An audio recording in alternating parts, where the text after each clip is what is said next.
This is a Sports Catastrophe production. Hey there, Heather Ho, there's Jeff Cutter Diamond. Welcome to another Sports Catastrophe Birthday Boy. And the birthday boy for today, September the 4th. He's turned 52 today.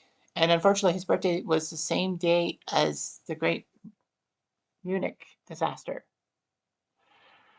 of the Olympics. But anyway, this guy is a Canadian icon for tennis. I know you could say it's national pride and nepotism and all that crap, but this guy's great. He's one of the greatest doubles players in history. And he's a Canadian icon. He even latched on to do some singles stuff, which is unusual, but whatever. So anyway, his name is Daniel Nestor. He's 52. He was born in Serbia, Belgrade, which is now Serbia. And he and his family moved to Canada when they were 4 years old, when Daniel was 4. Anyway, Nestor has had some great moments on all that tennis career.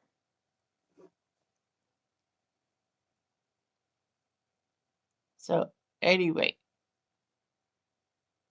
he was a member of the Canadian Davis Cup team from 1992 to 2018. He actually came in prominence not as a doubles player, but as a singles player. In the Davis Cup, you play other countries in a best of 5 rubber. You have two people doing singles matches against two people, and then you have a doubles match, and then, if need be, the fourth and fifth matches are the two singles players would face the other singles players. So, like, say Rafa Nadal and Carlos Alcaraz were playing for Spain in singles, and they took on the Americans with Andy Roddick and Jim Courier, for example. Nadal would face Roddick and Alcaraz would face Courier. But then in the fourth matches, Nadal would face Courier, and then Alcaraz would face Roddick. Those were the singles matches. They reversed. Anyway, Canada played Sweden in a match to determine who would move on in the Davis Cup in 1993.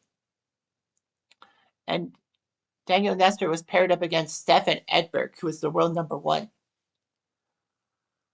And on a court in Vancouver, an indoor court in Vancouver, he shocked everyone on TSN and the world by winning in 5 sets, defeating the number one ranked Stefan Edberg. It didn't help Canada. I believe Sweden beat Canada in that tie, but still it worked.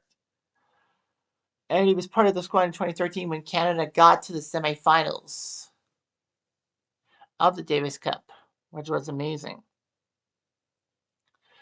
Of course, they would fall in the semis, but still, it was great. Anyway, at the 2000 Olympics, Nestor and Sebastian Leroux, because you had to play for your country, two people from the same country have to pair up, were there, and then they shocked everyone by beating the Australians of Todd Woodbridge and Mark Withrow, who were unbeatable as a team, as doubles partners. And Nestor and Leroux won the match and get Canada their gold medal, their only medal in tennis until Felix Auger-Aliassime this year got a bronze in mixed doubles. Nestor actually participated in the second longest match in Wimbledon history at 6 hours 9 minutes. I don't know if that was a singles match or a doubles match. No, it wouldn't be doubles. It'd be like singles. But anyway, Nestor did win 3 Grand Slam doubles titles together with partner Mark Knowles of the Bahamas. They were known for their tenacity in the doubles of Nestor and Knowles. They would win the 2002 Australian Open, the 2004 US Open, and the 2007 French Open doubles championships. They would also reach the finals in 95 in Australia, 98 French in US, 2002 in French in Wimbledon, and 2003 Australian Open. In mixed doubles, he actually won the 2007 Australian Open with Elena Likosveva. 2007 was a massive change. He would part with longtime doubles partner Mark Knowles after the 2007 US Open, and they won 40 titles together, including 3 Grand Slams and a year-end final. Nestor would begin a partnership with Nenad Simnojek. And all that.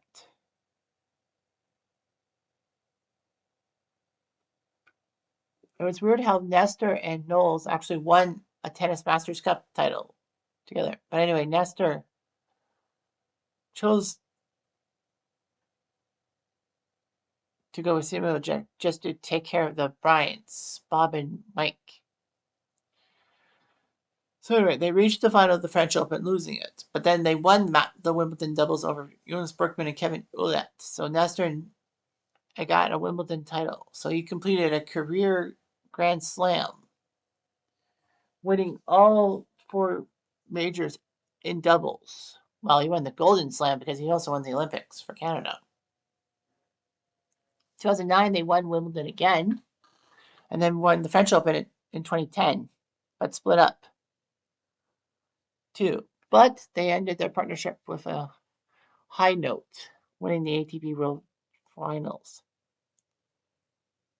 Nestor would pair up with Max Mirny for a few years, winning the French Open title and the World Tour, the ATP World Tour Finals. Nestor and Mirny won the French Open in doubles in 2012. It was amazing what he could do. And then he decided to go with Mahesh Bhupathi. But then later changed partners. But anyway, he won the mixed doubles title with Kristina Mladenovic. So 2013 Wimbledon mixed doubles. All that. So anyway, Nestor did his job and all that. He won his 3rd Australian Open mixed doubles in 2014 with Mladenovic.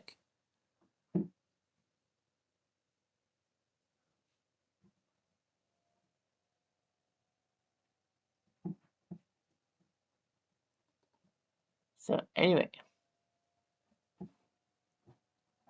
he did what he could. So anyway, Nestor and Radek Stepanovic were partners reaching the Grand Slam men's doubles final in the Australian Open, losing to Jamie Murray, who is, of course, Andy's brother, and Bruno Soares. So regardless, he did it. He won the Aragon Open in Nottingham in 2016 with Dominic England, which made him have 23 consecutive years with one men's doubles title, which is amazing. He won a men's doubles title 23 years. Most players can't play for 23 years. Regardless of that, he actually, with that win against England, that was the 11th time, 11th different partner he won a doubles title with. Nestor decided to retire in June 2018 and partnered Fazit Pascal against the Dutch, but lost. So yeah, he was born in Serbia and they moved to Canada short of his 4th birthday and settled in Toronto. Nestor married Natasha Grivolich, his girlfriend, in 2005, having 2 children. Well, 2 daughters. He was made Order of Canada in 2010 and Canada's Walk of Fame in 2011. So yeah, so he won 8 Grand Slam doubles titles in his career. 2002 Australian Open with Mark Knowles, 2004 US Open with Knowles, 2007 French Open with Knowles, 2008 Wimbledon with Nina Simojek, 2009 with Simojek, 2010 with Simojek, 2011 with Max Mirny, the French Open, and the 2012 French Open with Mirny. So that was cool. Mixed doubles, he won 4 of them. One with Elena Leskova, Australian Open. 2011 Australian Open with Katrina Srbonic. 2013 Wimbledon with Kristina Mladenovic. And 2014 Australian Open with Mladenovic.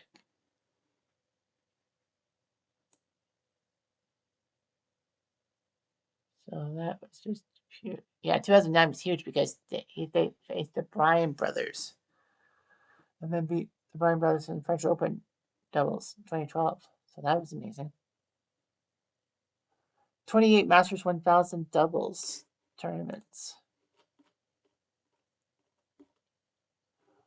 He tried in 2015 in Montreal with Roger Fessling, but the Bryan brothers beat them.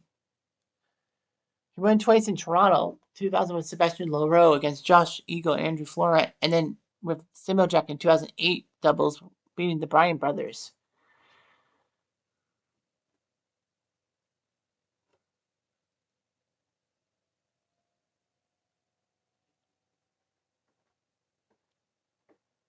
So that was just amazing what he did and all of that.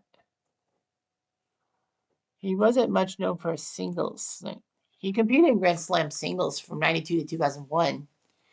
His best was fourth round of Wimbledon 1999. Wonder how he did that. Yeah, 19, what, they said, what was it, 2006? Yeah, if it was 2006 with that, yeah, that was a doubles match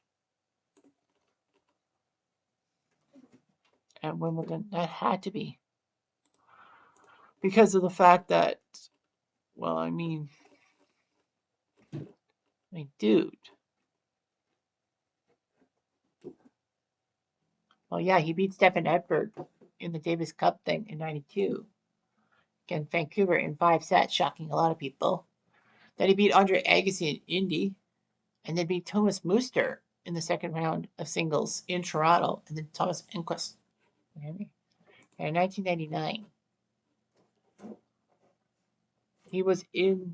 He beat Stefan Kubik, Andrei Medvedev, Patrick Goldstein before losing to Pete Sampras, the 1 seed. Well, come on, it's freaking Pete Sampras. And in 2006, the doubles. Yeah, the quarterfinal match with Mills and Nestor versus Aspin and Perry was 6 hours, 9 minutes. 5-7, 6-3, 6-7, 6-3, 23, 21. Of course, that whole doubles thing that, they didn't have the tiebreak contributed to a lot of things. And that's all there was to it. Anyway, I'm Jeff. I'm going to do.